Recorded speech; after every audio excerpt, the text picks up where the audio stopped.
Hello. I did wear the green Crocs You today. wore the green Crocs today. I wore the green Crocs, and we are facilitating a different style. We usually have mic arms, and we're actually doing our commentator style. Mic arms. Mic I'm sorry, arms. you're silly. Yes. Mic Hello arms. and welcome to Conversating, Conversing and Relating. I'm April-Autumn. Did you really hit him with the news commentary voice?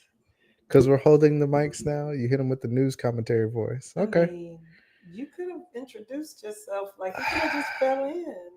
Hi, I'm April-Autumn. I think now we got to go back. Again. Again. Look. Hold on. Let me see.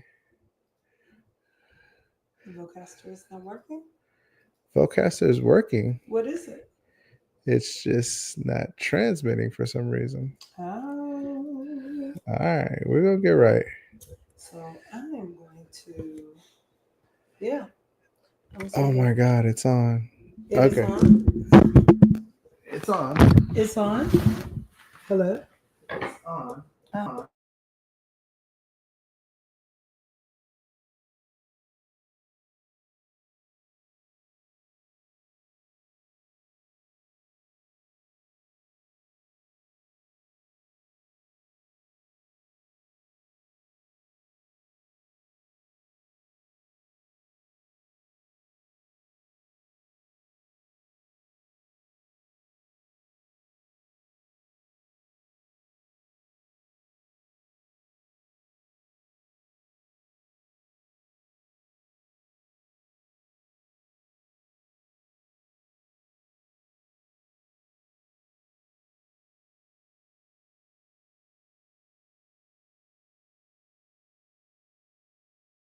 Okay. So now we're back. Hi and welcome. Yes. I'm just Black powered.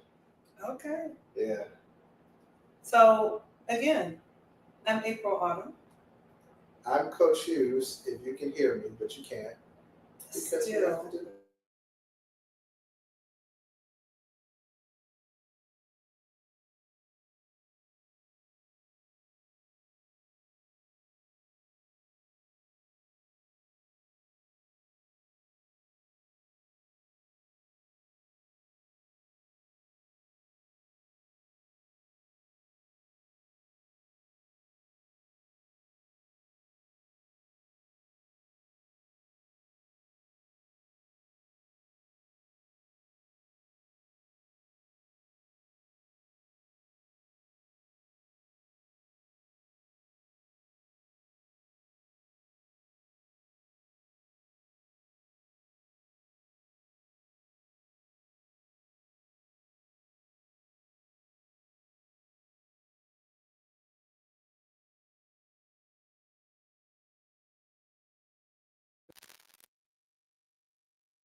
Hello.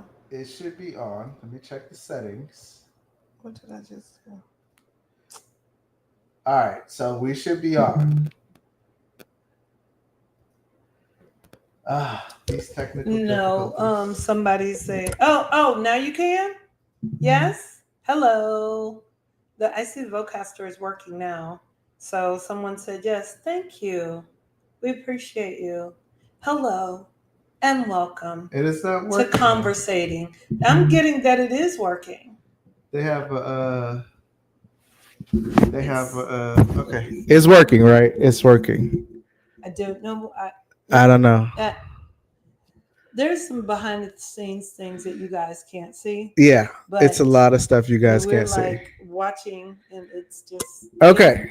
But if you can hear it, hello. Yeah, if you can hear Once it. again, It's I'm April-Autumn. Yep. All right. So I'm Coach Hughes. And this is Conversating. Conversing and Relating. we're trying to relate to y'all as much as we can. Today has been a struggle. Struggle all day, every day. No, I'm not gonna say all day, every day. Okay, not an all day, every day struggle. We were talking about so we had an adventure today. We had an adventure. we went to see my mom. We surprised her at church today. If you're watching, Mom, hey, Mom. How you doing? Love you, girl. My mom will be 81 this year. She's about to go on a cruise, and I'm very excited about her and her boo, Mr. Glenn. Hey, Mr. Glenn. Mr. Go, Glenn. going on a cruise. So we surprised her at church today, and church was really good. Yeah. Providence Baptist Church, Shenango, Texas. Yay, yay, yay. Did you say Shenango, Texas? Shenango. Oh, it's like Shenango, Texas. You know what, sir? Love you. Whatever. Okay. And we talked a little bit about the topic that we're going to talk about tonight. It was really great. Yeah, we did. Pastor Hicks, thank you for that. We appreciate you and all that you do. So yeah, but it was a struggle because I had class today that I did in the car. You did have class. And then my Wi-Fi wasn't great, but hey, Wi-Fi was decent until we went back to the country because we went out to eat. Yeah. I got a chance to take her out to eat, and well, both of you. Well, I was in the car, but you were in the car. So you took my mom out. I took your mom out. I think it was great. You needed some one-on-one time with her. Yeah. For she go out here and be a fast, a grown woman, fast, a grown woman. Anyway, with her and Mr. Glenn out here. Right. Yeah. So, yeah. Yeah. Let me display that number too, because my bad about that. So technical difficulties. Yeah. So this week, hey y'all, it's good to see y'all. Like we've had a challenging couple of weeks. But we're getting back in our stride, and we're getting back to business, and that is the business of this podcast and everything that has to do with it. So definitely keep tuning in and keep supporting us, and keep sharing. Get the subscribers up, get the likes up. Let's get this message out so we can continue to spread this beautiful information that we have that's bringing the community closer together. But before we get deep into what we're going to talk about, let's do a review of the past couple of weeks. So we know a couple of people were looking for us, like sending us text messages and like, hey, y'all not on tonight. Where y'all niggas at? No. We are like taking a mental health moment. Yeah. Much like a lot of the country was doing. Yeah. And this is before the election, so it was definitely a mental health moment that we need to take. No, it was after. It was after? Yes. No. That's why we took it. Oh, that one too. Yeah, that one too. Yeah. No, that's why. It's about two of them. Right. It's about two of them. So, yeah, how are you feeling about things like you in your TikTok life? Jesus. What? Why you gotta say it like that? Because you go after people. I do not go after people. I do not. I got time today to answer your stupidity. So yeah, she sips on the coffee. But I don't know. I mean, TikTok and social media, as far as TikTok is concerned, and X, formerly known as Twitter, they are, Black women as a whole are saying, don't call us for your next crusade. Don't call me a person of color. I'm a Black woman. Right. And so I get that. I get their frustration. And they're not even frustrated with Black men. They're frustrated with every other ethnic group of women, especially white women. And so most of the men on TikTok and on social media, as it regards to that, are saying, yeah, we told you this is going to happen. We've been telling you, white women are not a part of your cause. They only need your vote. They only need this and do that to further their agenda. And then you have a few Black men on there that are saying, no, we're not trying to build bridges with you. Stay over there. Now you understand what we were telling you. But, for the most part, the majority of Black men are saying, thank you for finally understanding what we've been talking about this whole time.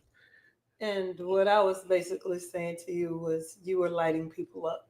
Well, I wasn't lighting people up. I just was saying it was basically an I told you so. What? Okay. What do you call that. It was an I told you so. It was, but it was more like a, what did we learn in this moment as black folk? I mean, black men knew it all along as a collective, but what did black women just find out? And they found out that, they not like us. I'm not gonna say all black men. Well, No, no, I not can't all gonna black say men. all black men. I Yeah, don't because like that all. yeah, Never, I would say the majority. always. I don't like that, but we'll get into that as well. I'll say the So majority. But, for me, I was just like, I hope this election taught you something. If you look at the numbers across all the pollings, that all these black men that say they were going to vote for the other guy, first of all, y'all forgot black men compared to black women don't have as much voting power as black women do. because It's high school to jail pipeline. yes, So, at the end of the day, they were talking all that fluff, but they weren't going to outvote black women at any election. right. So the few or the majority of men who could vote that are black men, the majority of them voted for Harris and the other guy. I forgot his name. Waltz, Harris Waltz, right? Oh, Jesus. And then they voted for him, and then Trump got maybe 5% more of the black man vote than last time he ran.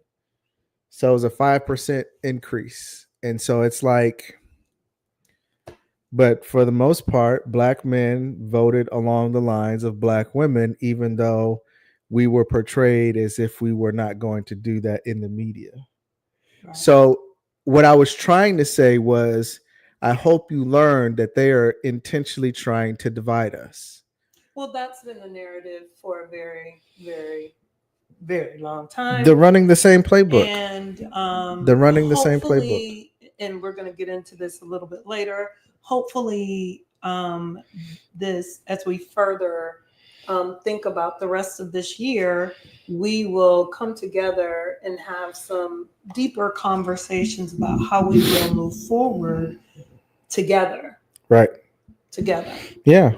I mean, I think black men at this point in time have decided to come back to the table and say, okay, we understand this hurts black women. Can we now get back to the regular scheduled program of really trying to work with us and work together? Well, you are all in our conversations, but also there it is. Yeah. Hey, girl. Yeah. That is it. That is it. Willie Lynch all day, every day. These All day, listen. every day. Nothing's new under the sun. They're not gonna reinvent the wheel. They're just gonna disguise it for the time and run the same playbook. If you're scoring in football, basketball, whatever in life with the same play that you've been using since 1870 something, why do we need to change it? Right. Like, just disguise it and make it look like something else, but run the exact same play. So yeah, up the middle. Up the middle, run the play, up the middle. Up the middle. Take a throw, run yeah. up the middle. Right. Yeah. So yeah. Well, before we get started, I want to give a shout out. And I guess this, for me, this is like, it's not really a sponsor because they're not really giving any money to me. They actually did pour a lot into my life. So I wanted to shout out Houston Tillotson University, or as some know it fondly, Houston Tillotson College, my alma mater. Okay. I was there over the weekend to, I attended a homegoing of one of my fraternity brothers, Jerome Tigner. We will miss you. However, it was a lovely time for us to get together and fellowship and see folks and be reminded to live life and live life intentionally. And so I wanted to thank my classmates, my sorority sisters, my fraternity brothers, my friends, and saw a wonderful woman who was like a second mother to everybody on HT's campus. Dr. Marshall, thank you so much. Yes, yes, you're Yeah. wonderful. What sorority was that? Oh, Alpha Kappa Alpha Sorority Incorporated. Ah, okay, Anyway, okay. so but yes, thank you all. And I look forward to the next time we see each other. Um, one of the main reasons why I wanted to shout out my alma mater is we don't support HBCUs the way that we should, except for during homecoming season. Yeah, yeah, So yeah, yeah. I think that we should. I was so poured into from that prestigious university, and they helped me to be the woman that I am today. So, Which is a phenomenal woman. Yeah, yeah, so yeah, so I just wanted to stop, and that's the beginning of thinking about our harvest, yeah, because there were definitely for me seeds that were planted in me during that season of my life yeah, that have come up and have have been exceedingly and abundantly above all that I could ever hope for, wish for, or think. yeah, So yeah. I'm grateful for my education at my HBCU. HBCU. Shout out Jackson State. Hey, Sonic Boom of the South. hey, One of my good friends who I played middle school ball with is signed on for a second season yes. as head coach of the men's basketball team. And that person would be also a NBA championship winner.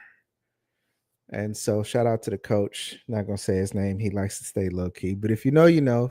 If you don't know, go look up Jack State men's basketball coach, and you'll find a guy by the name of Mr. Williams, who played point guard for the Cleveland Cavaliers alongside for LeBron James, and played shooting guard as well. Won a championship. So HBCU proud. Hey. Good guy, good friend of mine. Definitely shout him out. Sonic Boom in the South. The band of all bands. It is what it is. Yeah. Anyway, so we're not gonna start naming off like TSU or Prairie View, even though I'm not a fan of Prairie View. Wow. You know, I listen. We're not gonna go there. I love an HBCU. HBCU. Love an HBCU is where it's because at. what I found out is when you really love your HBCU, they love you right back. Like there's nothing like the camaraderie that I have with my classmates. It's just Yeah. HBCU it's is real. it happy rivalries, family oriented, um, definitely rich in culture to where you know you got more non-black kids wanting to go to Most definitely HBCUs for the than regular community. colleges. Yeah. For the community. So I'm a member of Alpha Kappa Alpha Sorority Incorporated, right? Mm-hmm. Hey sorors, how y'all doing? However, saw some of the most wonderful people that aren't a part of my sorority, but are part of other ones. And so shout out to my good friend Jessica, Lucretia, the other April. I saw so many people, and it was just so wonderful because it's not like, ooh, Yeah. Yeah. it ain't Yeah. that. It's all love, Yeah. It's and it's love. absolutely fabulous. Shout out to the Alphas, love y'all too. Yeah. So okay, I think I did all my shout outs. Yeah. Yeah. But I had to because it's time for us to come back home. It is time to come back home. It's time for us to come back home, and this climate has definitely taught us that. So, you ready to jump into this? Unless you have more news. In the news. Do I have more news? In the news. I don't know. I don't know. I don't We got some good business ventures coming up. Yeah, I'm not ready for that. You're not ready for that? Nope. Okay. But I'm ready to say hey to the Fletchers. Hey, Fletchers. Shout out to the. Hold on. So, shout out to our family out there in Atlanta. Oh, the Fudges. Fudges. Hey. Shout out to Fudges. We love them. Shout out to the Fletchers out there in North Carolina. Khaki Lacky. They out there being grown. Take your shirt off. I'm sorry. No, that wasn't.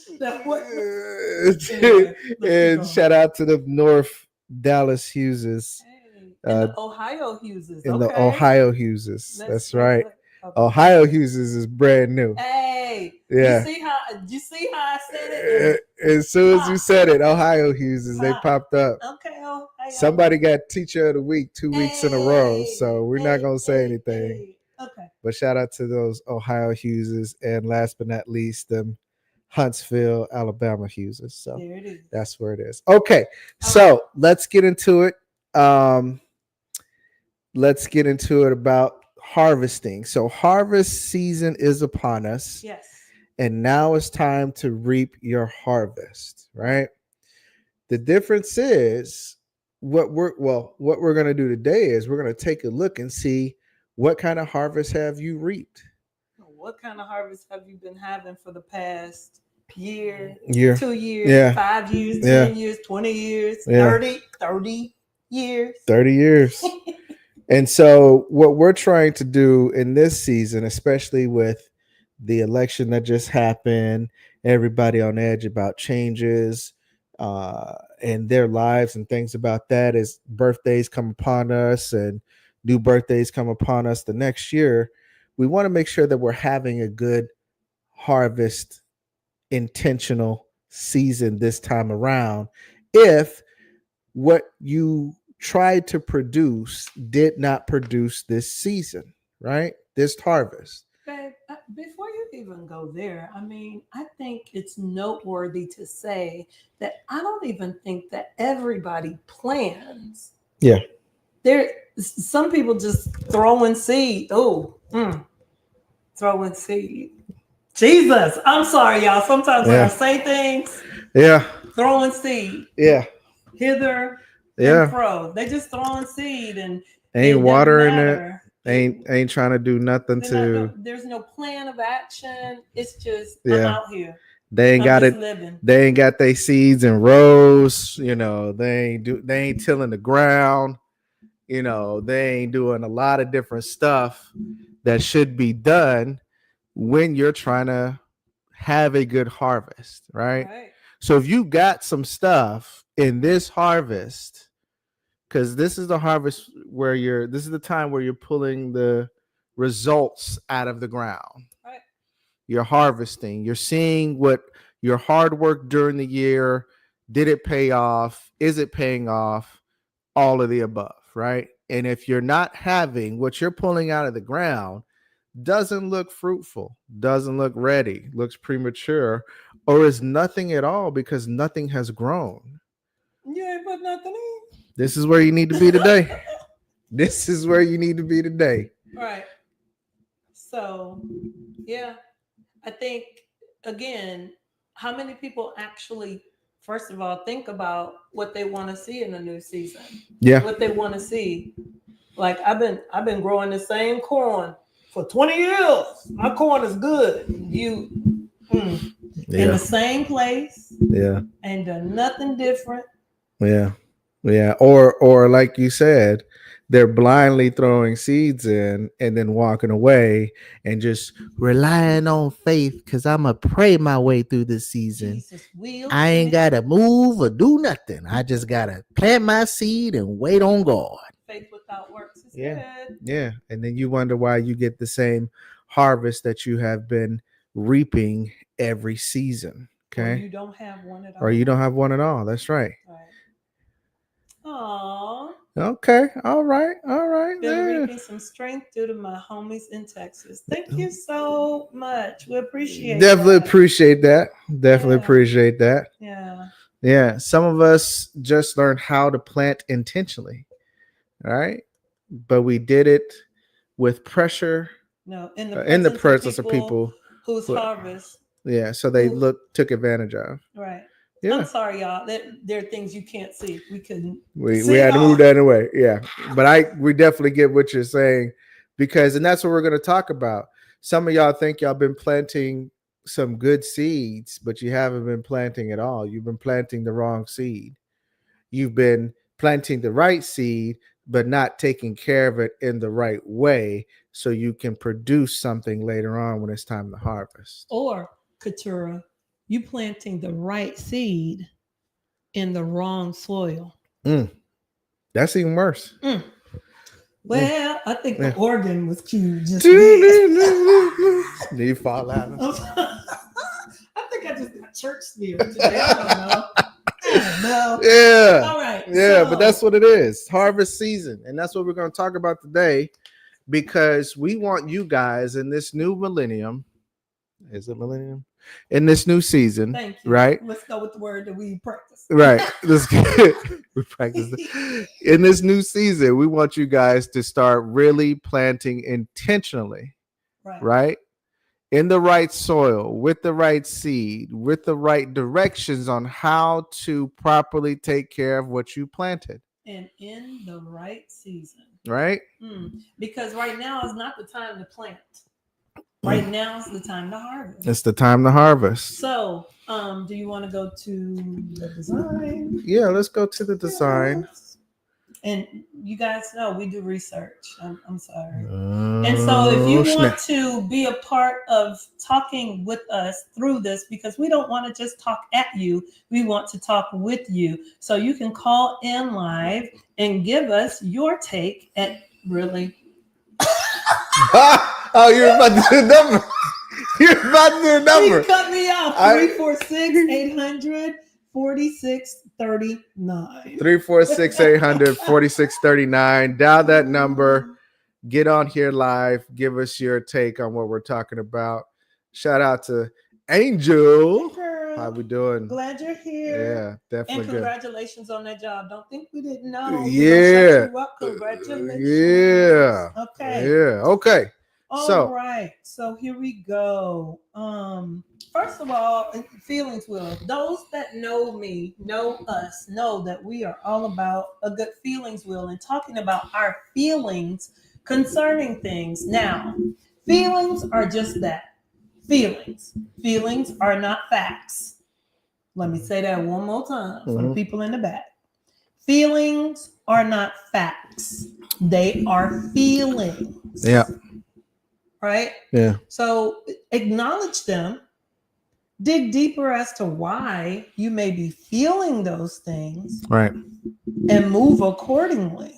Right. Don't just move on, I'm mad, so I'm going to flip over a table. No, let's talk about a little bit why you're mad. So I'm bringing this up, your feelings, because some people feel a little remorseful in this season of harvest because they haven't planted anything. Right? A lot of people feel angry and mad because what they thought they planted was going to turn out a certain way and it didn't. Right? And a lot of people feel fear because they're scared of trying to plant again, knowing that they don't know what they did wrong to get the results that they got this time. But you are in the right place tonight because we're definitely going to talk about ways to look at this. Yeah. So, if you you can take a snapshot of this, whatever. If you need a feelings wheel, you can email me and say, hey, can I get that feelings wheel? Because this is definitely something that we need to utilize, right? Again, feelings are not facts, but they help you navigate. Right. Okay. Right. All right. Right. I think it's important to identify the reasons people continue to plant. Say it, babe. Plant the same seeds. Fear is a big motivator. Speaking of feelings. Yes. Yeah. Shout out to Stephanie. Hey, girl. Thank you for that. You're right. That's very right. That's huge. That's very huge. Yeah. Appreciate that. Yeah. And we're gonna go into that. We're gonna go into that a little bit. All right. So next slide. Next slide. So this is the social ecological model. It does not matter. And I'm just going to apologize that these people are not people of color, but whatever. They're people. Got these. Don't you dare. Got these. Don't do it. Don't do it. So when we talk about this, I was under pressure. You was under pressure. Today I had to do this slide. Just choose this side. Go ahead. You know what? We're going to work with it. Thank you. We're going to work with it. So we're going to look at all levels. So on the individual level, oh no, you didn't end. We're not done. Oh, no. Let me go back. Gosh. On the individual level, on the interpersonal level, can you pause it? Can you pause it? Nope. Okay. You only can go back. On the organizational You were really level, under pressure, weren't you? right? The organizational level, community, and then the larger societal level. Okay, Right. that's what we're going to look at. All right. So starting with the individual, like looking at Yeah. individually what has been sown, right? Oh, a lot of us are grappling with some of the consequences of the ideas of generations long before us that got planted in us. And so we are now continuing those thoughts. We think they're our original thoughts. They are not. They are not. Projected thoughts, more like it. Yeah. Yes. Yeah. Yeah. One of them that I think, this is just one that I think about, this idea of independence instead of interdependence. Yeah. Right. Independence. Black man says, if I can't do it by myself, I'm not a man. I don't need nobody. Black woman says, I don't need a man. I can do it by myself. That shows my strength as a woman. There's no interdependence between the black man and the black woman. Right. There's only independence, and we fail every time. Right. And so some of the ways that we see this in society, right? This thought of, glorifying single parenthood. Right. Now, let me be clear. I am not knocking single parenthood, whether they are men or women who are taking care of children who are, they need to be taken care of. That they do what they got to do. Doing what they got to do. However, when we have those tropes of, I don't need no man. Okay. Well, if we go back in the 1960s, children born into, I love research. Yeah. Children born into single family homes consisted of about 25%. Back then. In the 1960s. Mm-hmm. Now, it's closer to 70%, right? Mm-hmm. And there are consequences to that. Huge consequences, right? Not seeing empathy between black men, black women in a household. Right. Not seeing cooperation. In that household. Right. The stressors of having lower incomes due to just one parent. Right. Yeah. And so it just, and then someone said something, was it you that said something about the school to prison pipeline? School to prison pipeline. Right. Yeah. Children getting targeted. Parents are not as typically as engaged in the school systems because they're working themselves to death. Right. They got to work. Sure that they provide the basics, which you got to provide the basics. But when you have two, it's a little bit easier to try to meet the needs and have a more well-rounded child that comes from that, more prepared to be launched on their journey in life. Right. Thoughts? So if somebody said that, if it takes two to make a child, to bring a child into this world, what makes you think it's not going to take two to raise it? Right. And I think that speaks clearly to how we as a people are currently thinking in this day and time. We're looking at it as if, from a selfish standpoint, that if this man doesn't do what I need him to do, then I don't need him. If this woman doesn't act how I need her to act, then I don't need her. All the while, you have a young child who needs both of you, right? Because both of you created this one child, or however many children you guys created together. And so instead of looking at the bigger picture, we're looking at it through a microscope that says selfishness. I'm going to selfishly deny the true growth my child needs because I can't get what I want from somebody that's not giving it to me. Right? Instead of figuring cooperation. Right. And, I'm going to go way back, vetting people a little bit better before you actually get to that point. Man, we listen. have a history of doing children before marriage. Mm-hmm. Some of these women out here are proud to be baby mamas before they're proud to be wives, simply to collect a check, or to have, they're treating kids, some of them, not all of them, are treating kids like puppies. At least I know this child will love me, right? So at the end of the day, you have some black men who'd rather be a baby daddy and stay tied to you through a kid than sit there and be a father or be a husband, because that requires too much work for them. So some of the consequences of that is children growing up in unstable families. They may experience chronic stress Right. of the trauma, which impacts their emotional development. Right. So coping with absent parents leads to anxiety. Definitely does. Possible depression, and then possible attachment issues, not only with their parents, but in relationships that they may choose to get in along the way on their own journey. Yeah. So, yeah. Yeah. And the cycle of then the child does not know what to do. The child does not know how to function within their own relationships that they want to form with friends and possible mates in the dating scene, right? When they become of age to date between the ages of 16 and 21, they do not know how to foster these kind of relationships, and they end up choosing the wrong one every time. Then there's no one there to tell them, hey, this is what you're doing wrong, this is that. You've had some friends or some kids who've lost whole sets of friends simply because they did not want to leave this guy alone, or they did not want to leave this girl alone, or something like that.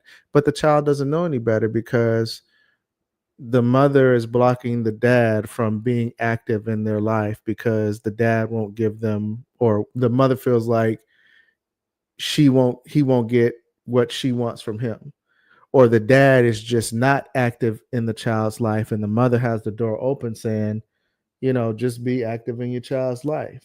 Right. But the dad's like, nah, because I don't get a chance to interact with you, so I'm not going to interact with you or the child. Right. You know what I'm saying? So in that situation, what we have in this sowing of this behavior is the harvest of a child who is not ready for launch. Yet and still we forget that they have to launch anyway because adulthood comes whether you like it or not. Regardless. And their favorite thing to say these days is adulting is ghetto. Adulting is ghetto. Why? Because you don't have the tools to adult. Right. You haven't learned the strategies. Your tool belt is empty. Your toolbox, it has dust. Yeah. Yeah. It's brand new. Yeah. Nothing in it. Right. And so when you have that individually, then you go to interpersonally, right? Mm-hmm. And these things are connected, sometimes operating in synchronization because of what seeds you are planting by not developing a cohabitation or a co-parenting relationship to help your child launch or your children launch. Now, here's the backdrop. Maybe the parents themselves are repeating the cycle in which they have not had the same opportunities. Right. So they don't know. And if they don't know and they do know because of that thing that tingles in the back, or as women say, I felt it in my spirit. You know what, sir? They still are afraid, operating from fear, and still manage to plant the same seed as was implanted in them when they were kids, which is helping them complete the cycle. Yep. The cycle continues. Okay. The cycle continues. So not only, so if we're moving to the interpersonal consequences, that increases the distrust of genders. Right. And we're seeing this play out. And I was talking about you and TikTok. Mhm. Like we are seeing this play out in social media. Yeah. Where Black men, Black women are throwing venom at each other constantly. Yeah. Constantly. Until this vote decision came out, everybody, for the most part, unless you voted for the guy and you're Black and you voted for him, everybody else who did not vote for him and Black, they've decided to put the mud down and say, okay, we may need to come back to the table. It's sad because now there's a Black Project 2025 agenda being pushed, and things of that nature within the Black community. You have different content creators saying buy Black, support Black, help Black this, Black that, and all this Black togetherness, right? But it took something, right? Black power. But it took something like that to happen for at least the rethought of saying we need to come back to the table because nobody is for us but us. Yeah. Right? Yeah. Now, what does that do for planting a seed? If they actually come back to the table on the individual level while getting their interpersonal right, they are now planting the seeds for a better community between the two, the Black man and the Black woman. So when they're planting these seeds now they can go to the organizational point and start to reorganize or redefine what an organization means as it relates to school, church, business network, so forth and so forth. So because we decided to put down the mud, that does not mean that people don't need to work on their individual stuff as to why they were throwing the mud in the first place. Right. Yeah. So let's start there. There's still work to be done individually. Just because now we're all coming to the table because of what's going on, that doesn't mean that those ideas, beliefs, and thought processes are not still there. Yeah. So how do we individually as well as interpersonally come to a place where we can trust each other? Yeah. Where we can understand it. You know my favorite acronym that we created, PLUSH. PLUSH. How do we prioritize, love, understand, see, and hear each other? Yeah. How do we do that? Yeah. Yeah. That comes with creating the hierarchy of what's more important when you're planting your seeds. Right? If you're planting your seed and your harvest and your vote did not come out the way you wanted it, your harvest and your child did not come out the way you wanted it, your harvest and your job did not come out the way you wanted it, your harvest in you trying to go to different levels in your life is not coming out the way you wanted it, it's time to think about a few things. And the few things start with you because you're the one planting the seed. The harvest or lack thereof is a direct representation of you as a person and the seed you have attempted to plant. Right? So in order for us to come together, we have to understand that we individually have simply been planting the wrong seed. And if we've been planting the right seed, we planted the wrong seed, a right seed in the wrong fertilizer. And if we planted the right seed and the right fertilizer, we have not taken the time to cultivate it so we can reap the kind of harvest that we want to reap later on. Right. So there's something in those categories that's not adding up. Right. Right. And so once we do that, we're able to come back and say, okay, as a Black man, I didn't plant my seed of my career. I didn't plant my seed of my business. I did plant my seed in the right soil of my children, but I did not harvest it and take care of it the right way so I can harvest the rewards later on, i.e. my child went a different direction, so forth and so forth, right? Right. So there's different ways we can look at it. But once we get those under wraps, we're able to now come back to the table with our Black woman or with our counterparts and say, this is where I went wrong. Right.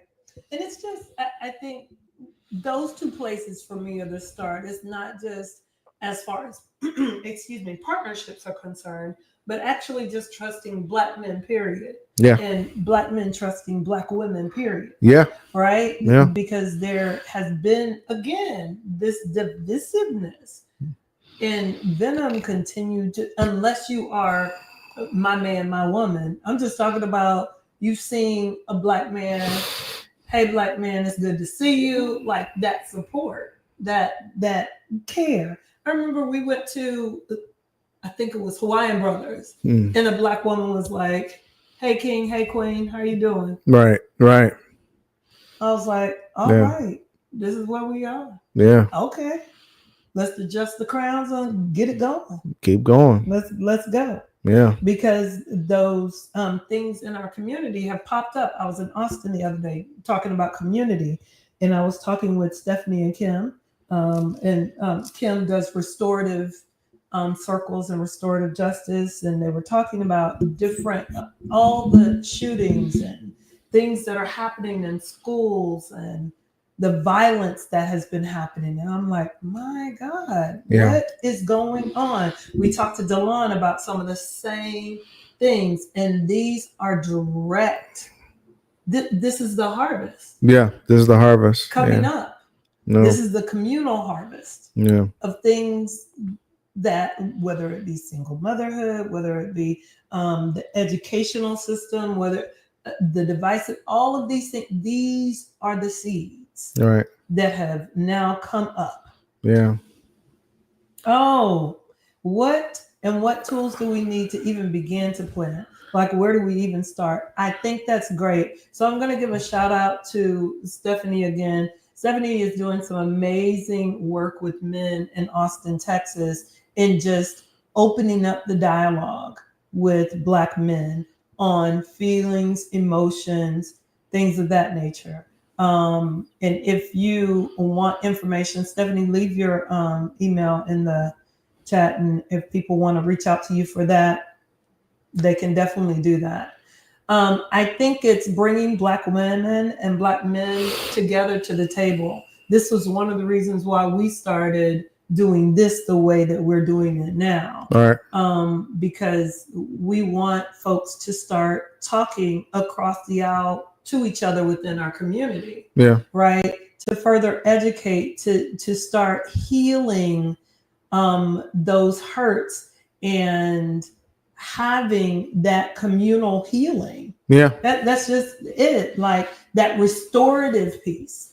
And maybe it's like the work that Kimberly does, having healing circles for the community. Maybe that's where it starts. And people are voicing like how on a higher level. Now, I'm not talking romantic relationship at this point. Right. I'm talking about Black men as a whole, or how Black women as a whole have hurt Black men as a whole, and vice versa. Right. Like in coming together and having those deeper conversations, looking at what has been happening in your life to not trust Black men.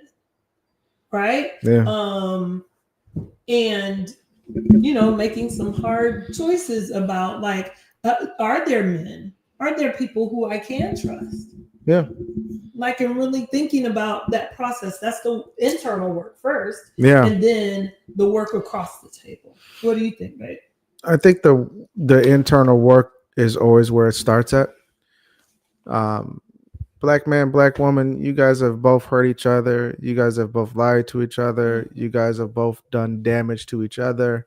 However, collectively, you have both been lied to. You have both been preyed upon. You have both been targeted. And you have both have had damage done to you at the same time by the same people. Okay. In the midst of that, they've managed to Jedi mind trick you into thinking that the person sitting next to you, which is your Black woman, the person sitting next to you, which is your Black man, the business owner that looks like you, which is a Black man or Black woman, has somehow been your enemy, right? And so at the end of the day, we have to unlearn the socialization of what we've been taught. We have to stop taking things at the surface level value because we're unemotionally ready, available, and or prepared to go deeper and really get to the meaning of what's being fed to us. Because they've been feeding us the same BS for years. But at the end of the day, what was that meme? It was a meme. There was a young lady. She was in church, and they was talking about how they hated the devil and the devil's wicked and this, that. And she stood up and said, "Yeah, F the devil. We finna ride tonight." And they kicked her out of church. And she was like, "I thought we all hated the devil." It's like, wait a minute. So it's one of the same things. Like, if you can't question what you've been fed and given without doing the research, how do you expect to know how to plant your seed? How do you expect to know how to harvest your seed, take care of your seed? Sometimes the seed you plant is in your black man by the way of how you speak to him, how you receive him, how you perceive him. Right. Sometimes the seed you plant is how you plant that seed in a woman in a non-sexual way, but how you speak to her, how you speak to her purpose, how you receive her, and how you perceive her. Right. So harvest and planting seeds all the way into the harvest and cultivating the seed that you planted within the right soil, with the right seed, with the right way of taking care of it is definitely a good starting point in how you can reap a good harvest at the end of that. But before you do any of that, story of corn. Story of corn. Mm-hmm. Sorry, it's story time. Story of corn. So I'm telling you this story. Do you want to get rid of that or do we want to keep that up? We keep that up. Okay, perfect. So the story of corn is, imagine, if you will. I'll get rid of it. Thank you. That for 20 years outside of your house, right now, for 20 years, you've been harvesting corn on 20 acres of land. 20 years, right? Corn. So if you walked outside right now and looked outside of your house, what you would see is a field full of corn ready for harvest, right? All right. So let's just say, imagine, if you will, one morning you get up and you're like, oh, I'm going to go outside and see all that I've been blessed with. And so you go out and you're walking out in your field of corn, right? And you're like, oh, thank you. This is so wonderful. And you start scratching, start getting hot, your throat starts closing up. You pass out, somebody comes and rushes you to the emergency room. You wake up, you're like, what happened? And the doctor comes in and says, well, you are allergic to corn. Corn. You're allergic to corn. Thank you, babe. Really? Really? And I would be like, what the hell? How am I allergic to corn? I've been doing corn for my whole life. They're like, well, you know, that's great and all, but every time you come into contact with corn, you're going to have the same reaction. So you need to make some life decisions. Mm-hmm. So you make a decision. Okay, I don't want to be passing out every time I walk outside. So I'm going to do a different crop. So you get rid of the corn, you sell it because you're a smart person. You know, been in the corn business, you know what to do with that. And now you have an open field, baby. What do you want to plant now? Raisins. Grapes? Grapes. Okay, I'm still in the corn. I said that's why I was like raisins. You. Grapes. Oh. No, I want to do cabbage. Cabbage. Yes, Okay. cabbage. All right. So now we have this clear field. Do you just get some cabbage seeds? I don't know. I just said I want to do cabbage. I'm not a farmer. Okay. Well, this analogy is going to work, though. Yes. Do you just get cabbage seeds and throw them out on this field of 20 acres and say grow and walk in the house? No, I'm not a magician either. Right. Yeah. So there's some work that you got to do before, you know, you even put the seeds in, right? Yeah. You got to till that 20 acres because you've been growing corn there for 20 years. Right? You got deep roots of corn. So if you just throw some seeds out there, those deep roots will come up, grab the seed, and kill it. Just like Joseph's dream or Pharaoh's dream.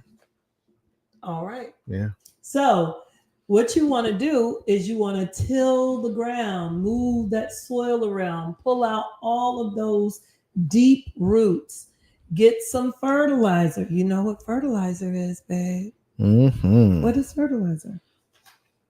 It's poo. It is. It is. And some people think that poo doesn't make you stronger. It doesn't. You have to go through some things. You have some adversities to make things better. Yeah. They do. So it adds nutrients and all of these other things. And so you mix it around. what you have to water it. Sometimes that's in the form of tears. Mm-hmm. Okay. Or the tears of your enemies. You know what, sir? Tears is tears. Your tears are the tears of your enemies. One of the two. Yeah. So you get the ground just right, Mm-hmm. and now you are ready to plant. Now, let me stop there and say that's a lot of work before we have even planted anything in the ground. And the reason why I started with this story is because you got to do some work first before you plant. There's work to be done before you plant. Right. There's internal work. You are the ground. Mm-hmm. You. What have you been planting in your heart, in your soul? Mm-hmm. Okay. All right. So you put the seeds in the ground. You go in the house. You gonna have a harvest tomorrow? Nope. What about the next day? Nope. You won't have a harvest until the next harvest season. Mm-hmm. And will you have a big, plentiful, bountiful harvest, like they say in church, the first season? Yeah, no. No. You're going to have harvest. It'll be something. It's going to be something. Yeah. It may be even something you can work with. Right. Yeah. And you'll make adjustments. Mm-hmm. And you'll plan again. Mm-hmm. And again. And again and again until you get to the big, plentiful, bountiful harvest that you have had in the past. Mm-hmm. But to change, to switch, to pivot, a favorite word. Remember that, Kalia? Pivot. Ooh, pivot, Delon. Pivot. To do that, there has to be some work involved. Yeah. It's not, people want to go straight to the planting. Yeah. You got to do some work before you just plant. And a lot of people, let me add to that. A lot of people don't understand why I did the work. I put the new soil down. I tilled the ground. Why is my first harvest not the best harvest? Because you haven't perfected it yet. Mm-hmm. You just pivoted into this new way of thinking, way of acting, way of feeling, way of perception. It's going to take a minute for you, a couple of harvests for you to get it right. Yep. For you to perfect a bountiful harvest, you have to perfect a just solid way of planting your seed, tilling your ground, cultivating, taking care of what you planted. Until you get that down pat is when you'll have the harvest that you want. Don't forget, you got to evaluate each harvest. You got to, and this is what we're talking about in this season. Being thankful, right? Yeah. Thanksgiving. That's what we're talking about. Yeah. People just say, oh, I'm thankful. It's not just about that. Be thankful, but also it's a place for you to say, what went well this year? Right. What went wrong? Wow. What could I have done differently? Yeah. Doing a self-reflection of what we can do differently to make the harvest better. Right. Right. And so in this season, for those out there who did not reap a good harvest this time around, we don't want you to be scared. We don't want you to go into the next season thinking that you don't need to try again in planting seeds in the right soil and learning how new ways to take care of what you planted. We want you to get with somebody like us, shameless plug, who can help you pivot into a way that will help you cultivate a better harvest next time around. Because some of us, we look at our harvest that we have in this very moment, and we look back at the year, and we look back at everything else, and we're like, man, we didn't do none of the stuff that we I wrote all of these goals down, Right. and I didn't hit no goals. I ain't hit no. I tried this. I stopped that. Why did I stop? Why didn't I keep going? Oh, life. This got in the way. That got in the way. So you look at your harvest and you're like, it's all right, but it ain't where it needs to it ain't be. where it needs to be.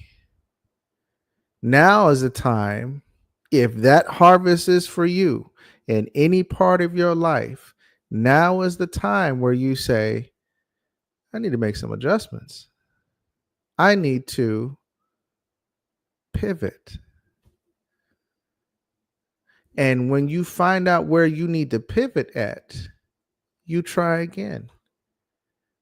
As long as you're living, you should always try to pivot until you perfect your harvest. It's going to take you a lifetime to perfect every aspect of your life in planting and harvesting.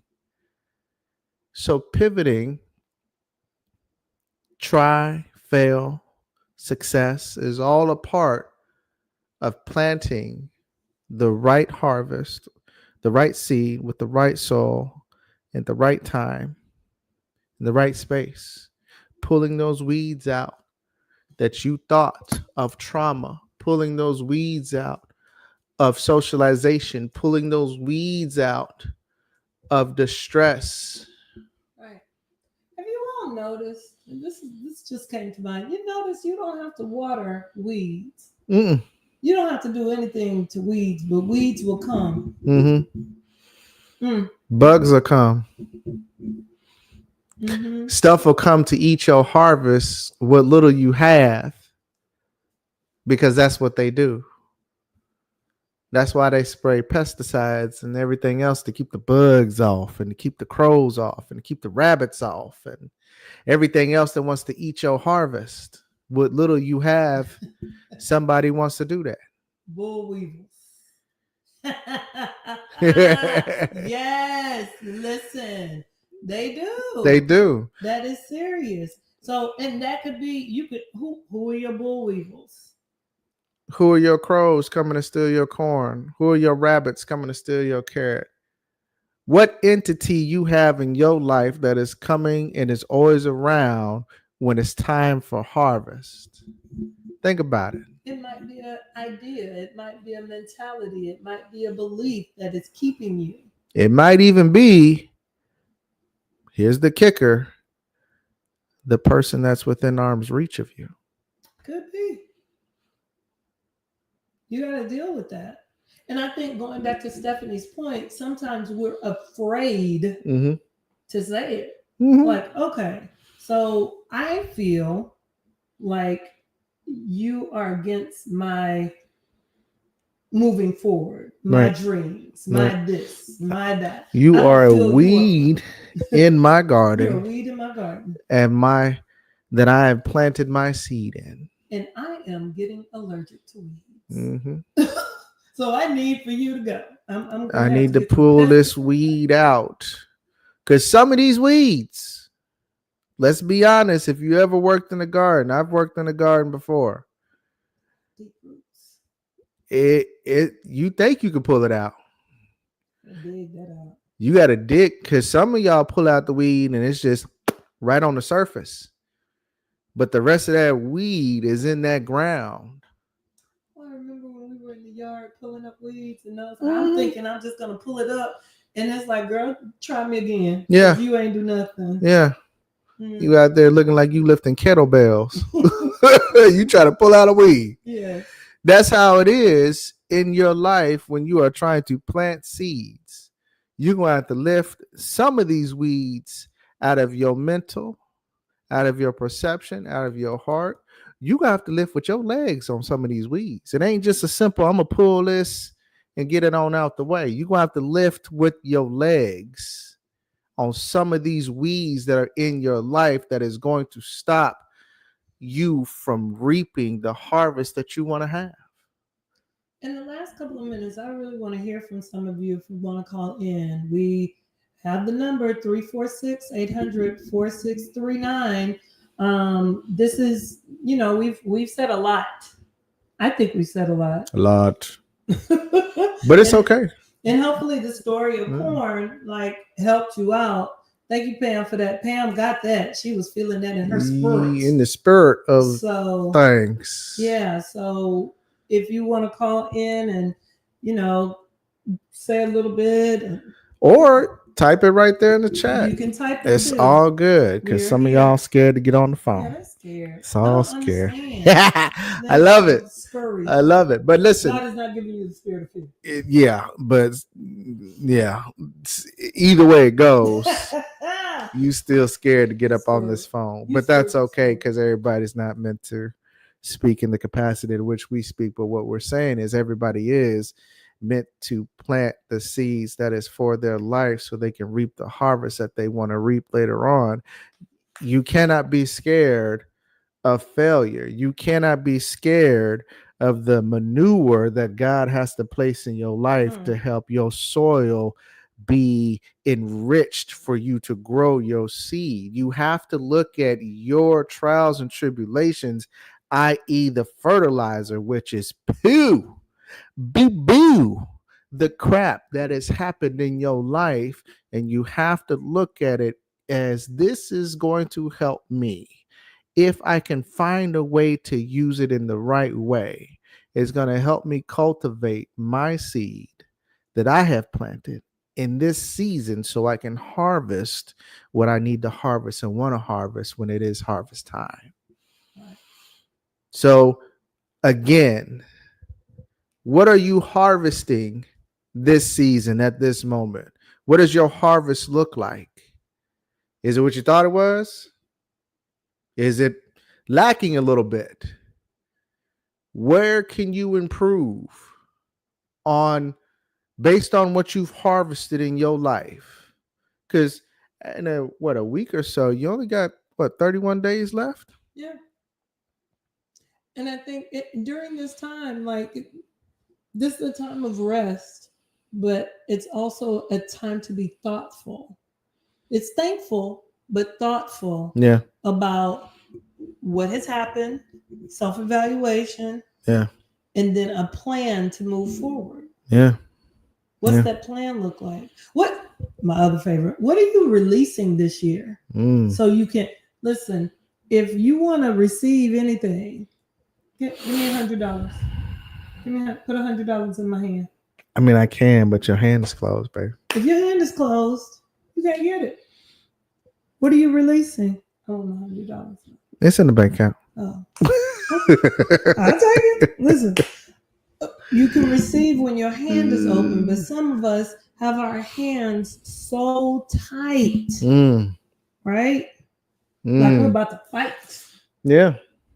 Yeah. What are you releasing? You can't even look. You can't even tend to your garden and the seed with a closed hand. Right.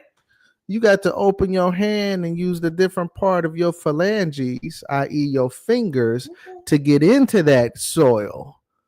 You can't pull out weeds with fists. You can't. Them Dallas Hughes said, finish strong. That's right.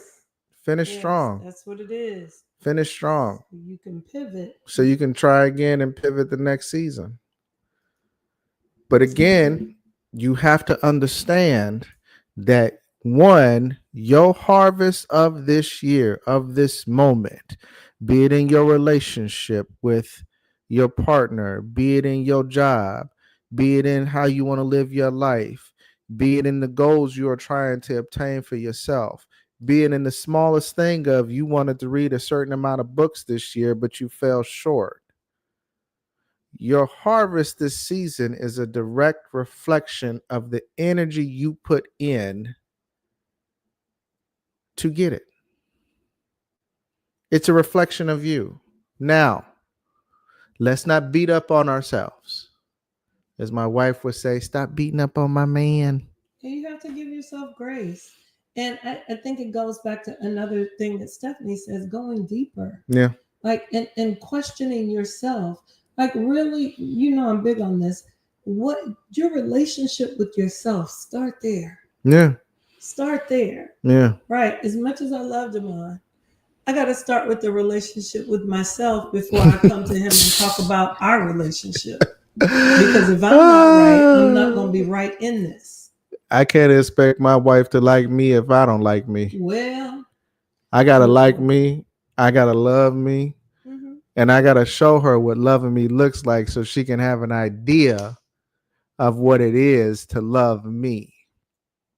I gotta create my own blueprint to hand to her and how to plant seeds in me. You understand? That's what you have to do. That's why starting with self is so important. Because once you perfect planting, cultivating, and nurturing your seed for the harvest, you can hand that blueprint to the person that is deserving of your time. I don't want to preach. I'm gonna just stop right You there. already did. It's okay. We're gonna pass the collection plate. Yeah, plastic in the back. Get the collection in the back. Right. But you got to look at yourself. You got to look at different parts of who you are, which brought about the harvest that you have in front of you. The good, the bad, and the ugly. All of it. All of it. And I think part of that is we don't want to admit that we do wrong. Like you always say, give that apology just as strong as you gave that accusation. If that, listen, you got to give it all, like the good with your chest and the bad with your chest. If you can accuse with your chest, that apology and that bass you had in your voice during the accusation needs to be right there in that apology. Because at the end of the day, when you're wrong, you're wrong. And this is not just for interacting with other people. When you are accusing yourself of why you're not getting the harvest that you deserved, and then you find out that you didn't pivot here, you didn't cultivate here, you planted wrong here, that apology to yourself needs to have as much base in it as the accusation of yourself. I said I wasn't going to preach today. I'm just not going to do it. Get collection plate on this side. Get on this side. Yes, he said apology to yourself. There's some apologies that we need to issue to our younger self for things that we did that we didn't know any better, ideas that were planted in us that we had no idea, thought processes, perceptions of where we thought we would be, what we thought we needed to be, how we needed to operate. Yeah. But the thing is, you can grow and stretch and become something different if you choose to. See, what you thought you was looking at in your harvest is not really what it is. You thought you was planting corn. You looking at watermelons. You thought you was planting cabbage. You looking at corn. You thought it was growth, but that's really weeds. Come on now. Come on now. You thought it was growth that was growing in your garden, but that's really weeds. And you gonna sit up there and look at that and say, yeah, I've been growing. No, you haven't.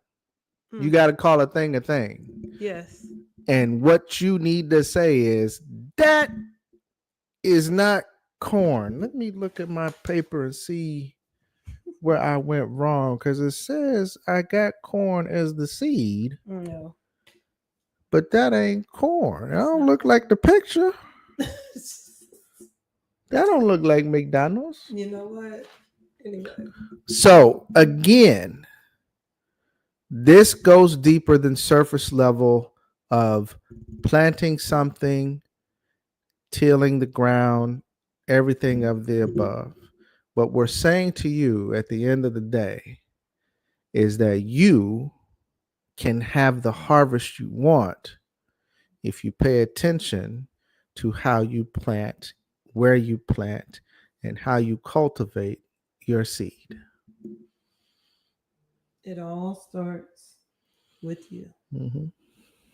And your kids can reap what you harvest. Or what you have failed to harvest. Yeah. Girl. Yeah. Oh Lord, where? Okay, yeah. I'm sorry. Yeah. But see, you have to understand that you as a person can also pass on a land of weeds. A land of weeds is what you passed your kid because you didn't have sense enough to know, or you didn't want to acknowledge that that's not corn, that's weeds. But you gave it to your kids with a smile on your face, thinking that you was doing something just because you gave them some land. You didn't even teach them how to till. You didn't teach them what kind of dirt to look for.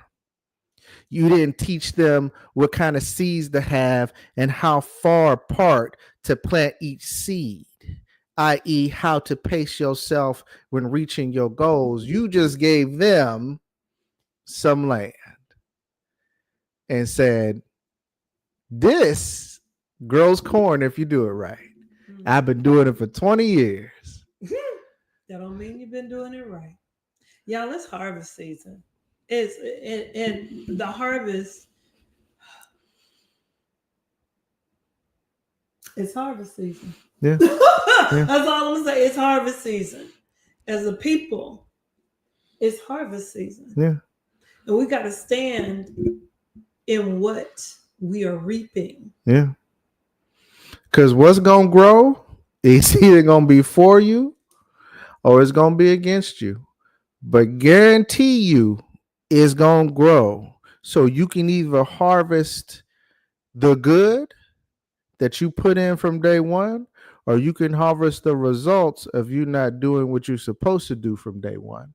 Either way, it's harvest season. Don't forget the ugly that you pass on. That's what it is. Dang it. Whew, don't think you leaving it for the next generation. Yeah. And I don't know about y'all. I love my children. They ain't ready. Yeah. They ain't ready. Yeah. Yeah. Man. I'm laughing because I don't want to cry. This next generation is not ready. Yeah. We kind of dropped the ball on that as far as generational goes, because again, a lot of parents wanted us to give our kids the stuff we didn't have and experiences we didn't have, and we forgot that we were planting seeds of what? You don't know? See, if you know, you know. I don't know. We were planting seeds as a collective of spoiled children. Oh, Jesus, yes. Listen, I got to give a shout out to somebody else. Derica, my soror. Hey, Derica. Yesterday, we sat at the table and she has a beautiful daughter, 16 years old. And she talked about her experiences. And I just, thank you, Mama. That's what I'm going to say. For pouring those seeds into your baby. And you're seeing the harvest. You're seeing the harvest. So thank you for creating that beautiful young woman who is standing strong on her beliefs and challenging people's ideologies when they are laughing at racial things in her presence and thinking that it's funny. And she's standing, as the kids say, standing on business and calling people out. So good work, Mama. Yeah. Good work, Mama. But we gotta gird up, we gotta prepare our kids. Yeah. Listen, it's right there. We can still, again, we can plant the seeds. Yeah. It ain't over. Yeah. But we got time. Yeah. It's just if we say, oh well, it's too late. I guess I just need to sell this land. Oh, Jesus. No. You can still look at yourself, look at your children, make the plans, do the work on your acreage.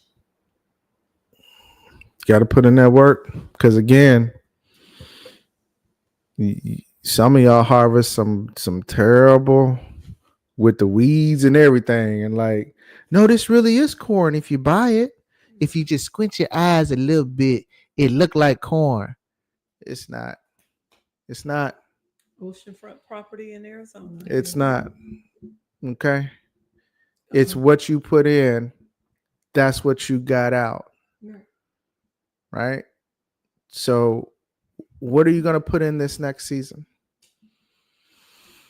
If you made it to this age and learn to be self-supplied, then whatever lesson you learn along the way, rinse and repeat. Don't try to reinvent the wheel. But sometimes you have to.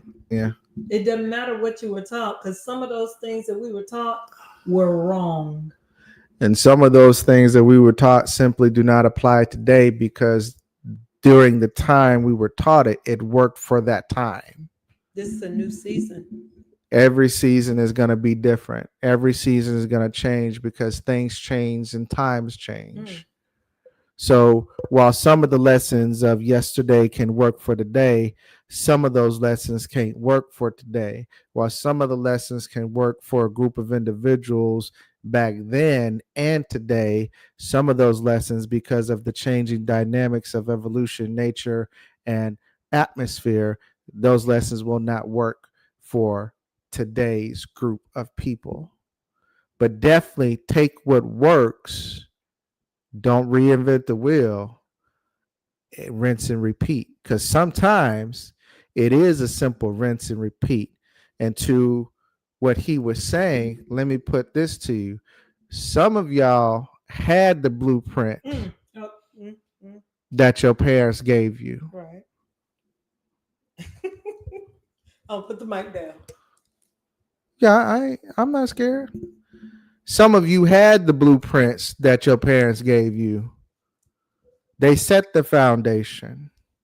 They look, you scooting over. Look, she gonna scoot out of camera. No, I just adjusted myself. Some of you had the blueprints that your parents gave you, and you decided, for some reason or another, that they did not know what they talking about, even though they was harvesting right in front of your eyes, and you was reaping some of those harvest benefits.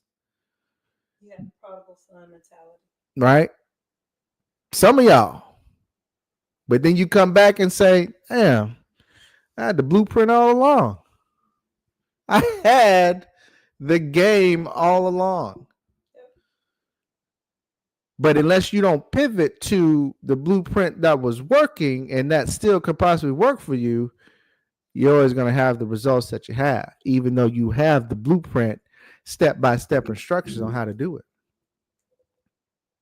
I'm just encouraged. We do get the blueprint. We do. Right. My mom gave me, we were talking about this today when you went to lunch with her. There are certain things that she definitely gave me the blueprint on. Yeah. And you're correct, in this day and age, some of the things will not work. And so the things that she has blessed me with, I'm holding on to. Yeah. And that's the thing. When you till your field, you find things. You may strike oil. Yeah. I'm gonna keep that, definitely. Yeah. But you also might find dead animals. You might want to get that out your field. Yeah. Right? Yeah. So you have to figure out what you're keeping and what you are discarding, what's actually weeds. Yeah. And what's actually valuable in your field. Mm-hmm. Some of y'all done planted y'all field on concrete underneath that soil. Well, okay. You keep going deeper. That's why you ain't even getting. You wonder why you ain't even getting weeds. It's just barren. It's concrete under there. You ain't cracked the surface, my guy. You ain't cracked the surface, young lady. You just realize that your parents, in some cases, threw some dirt over concrete and sold it to you as a field. Wow. What was that? Tupac with the rose that grew from concrete. There it is. Exactly what it is. But we don't need to glorify that. Let's be clear. No, we're not glorifying that. Yeah. I mean, had a hard life, yeah, but we're gonna have to break that up to actually get to the ground that we can actually plant something and make this useful soil. Useful soil. There it is. Because that's what it's all about. Right. Useful soil. So again, in closing, we got another comment down. How is your harvest this time? How's your harvest? Right. Is it what you need? Right. Is it enough?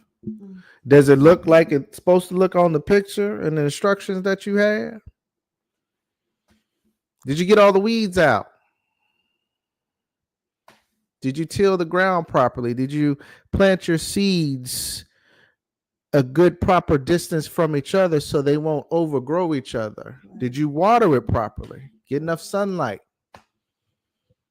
Right. How's your harvest right now? Right?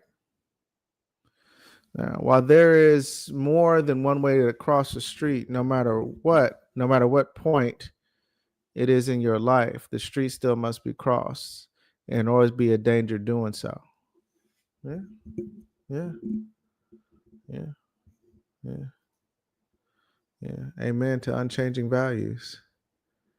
Soil is greater than dirt. Yeah. Yeah. Listen, what's your season? What's your season like? Are you able to pivot? Are you ready to pivot? Are you ready to have a different harvest than what you've had this harvest? Are you ready to make the necessary changes to get a better harvest than what you did this harvest? Because maybe you got some of the product, but you didn't get all of it. Maybe there's some things you can adjust and pivot towards and lean into and rethink and reimagine just to get a better harvest. Yeah. In your relationships, in your life, as far as goals is concerned, in your job, in your retirement. What is your harvest going to look like if you were to simply make minor tweaks and adjustments here and there? I'd like to end on, and in your community, how are we supporting each other? How are we loving on each other to help each other grow and stretch to continue to become? Yeah. Yeah. It's time, and it's going to be time again the following year.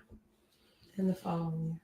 It's going to be always time until you close your eyes for the final time.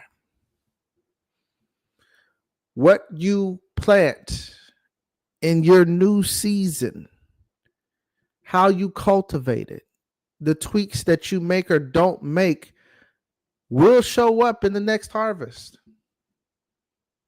So if it was bad this time and you don't make the necessary adjustments, you can count on it being bad the next time.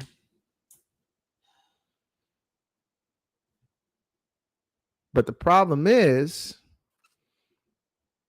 if it's bad this time and it's bad the next time and it's bad the next time, you're not understanding that there's going to come a day when there's not going to be a next time.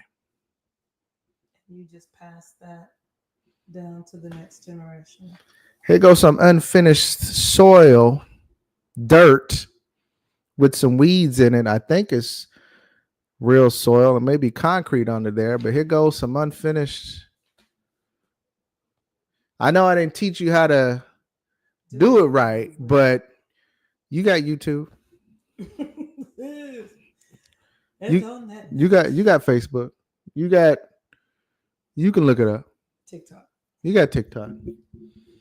You got somebody else who teach you how to harvest whatever this I thought was, but it's not. Okay. That generational knowledge is so important. Try something as standing in your mess while comfortable will not move you forward in life. Yeah. That is so true. Yeah. You got to get comfortable in being uncomfortable so you can have what you desire. There it is. You got to get you think you comfortable down here pulling out seeds and replanting seeds in the right distance and pulling out soil and it's cultivating soil? That's comfortable for you? That's work. That's what that is. That's work. You think that's comfortable? It's not. That's the point. So when he was saying was, you got to try something as standing in your mess while comfortable will not move you forward. What he's saying is, if you just realize you standing in mess and you comfortable in that mess, you're not going to progress. If you're comfortable in just sitting back and letting the work do itself because it's comfortable for you, you're going to have the same results every time. That's what I meant by like not having a plan. Life is Yeah. just happening to you. Yeah. You're not making your life happen. Yeah. Yeah. What'd she say? I always thought that what's the Point point of of making me making a vision. vision board of goals I want to achieve. And then I don't do the work to achieve them. Mm-hmm. I will be better at actually doing what I envision for me. Yes. That's true. When you make a plan. Yeah. I live in Houston, Texas. I'm sorry. Whenever I go somewhere, and I've grown up here. Yeah. Let me be clear. Yeah, I just moved here. I've grown up here. I will put GPS on in a minute. Still. Especially because there's road work, there's all kinds of twists and turns. I want to know where I'm going. Still. In the same way, you plan to go somewhere. It doesn't just happen by happenstance. You make a plan and you put that plan in motion. A lot of people do vision boards on the day, like, what is it, New Year's Eve or New Year, New Me. I'm like, you need to be considering that. This is the season to consider it right now. Yeah. That's really the Thanksgiving. You're planning. You're thinking about the harvest and how you can plan for the next season. Yeah. That's what this is all about. That's what it's always been. But we don't have that knowledge and understanding. Yeah. This is where we are. Plan for your next season. Where do you want to go? What do you want to be doing? How do you want to be moving? You plan to win or you plan to fail. But if you don't plan at all, it's worse than failing or winning because you didn't even try to have any direction in your life. So you plan to win. Sometimes your plan fails, but no plan at all. You definitely just gonna fail to me. You just there. You just there. Floating through life. Float on. And on that note, did y'all enjoy the show? Did y'all enjoy the show? I did. I always enjoy time with you. You always enjoy? I actually love time with you. This is one of the reasons why we are considered couple goals. Who said that? In my head, I did. I'm sorry. In my head, I did. In my head, everybody is like, we couple goals. Oh, really? We couple goals, everybody. No, I don't know. But this show is an important show for us. I love doing this show with you. Yeah. And we have good banter back and forth. Our fans love us, even though some of those fans are family and friends. They are still good and great fans, and they love the show. They love the conversation. They love the energy that we put forth, and they love the information. So we got to keep going. We got to keep doing it. We're going to encourage each and every one of you to invite at least 5 people. 5. To like and subscribe. You're doing the sharing by inviting 5 people. Yeah. So thanks. Just share the link. Yeah. You share everything else on Facebook. That's irrelevant. No, I'm just playing. Stop it. I'm just playing. So we appreciate you all talking with us about the harvest because it's here. It's here, y'all. Yeah, and here. We want us to be prepared for the new season and to have what we want to have and to prepare our children for this next season. Lord Jesus. So yeah, thank you all. We appreciate you. Big hugs. Big hugs to each and every one of you. You heard Are you about to try to tell me a joke? No. I know you. I was just gonna say, did you hear about the man who got hit by the deaf man who got hit by the train? No. Neither did he. I knew it. I was waiting to see. I knew it. It was good. It was really. We're doing dad jokes. It was. I gotta get a dad joke in. If the dad joke was requested by the Dallas Hugheses, they requested a dad joke. So who? Which? Okay. okay, one of the Dallas Hugheses requested a dad joke, so I had to get the dad joke in. You did not. Had to get the dad joke in. You guys have been wonderful. Thank you for tuning in and being a part of the show. Thank you for all the comments. We love you guys. And that is it. I think we're going to get out of here. I'm hungry. No, I'm thirsty. I have to think about really what I am. I'm thirsty. Are you thirsty? Dallas Hughes, do not encourage that. I told you. Anyway, love you guys. Dad jokes. I got my dad jokes.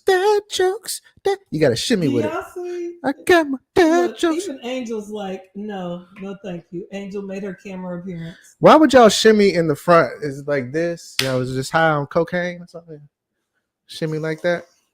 This is what I deal with on a day-to-day basis. Come here, Angel. You want to say bye-bye? You want to say bye-bye? You want to say bye-bye? Come. Can you see? She's got to go outside. Can you see? Look, no. Angel White Socks. Say hey. Don't look at Daddy. Don't look at Daddy. Okay. You say hey. All right. Angel, wave your paw or something. Okay. All right. We're enough with the shenanigans. We'll see you in 2 weeks. Bye. Bye-bye.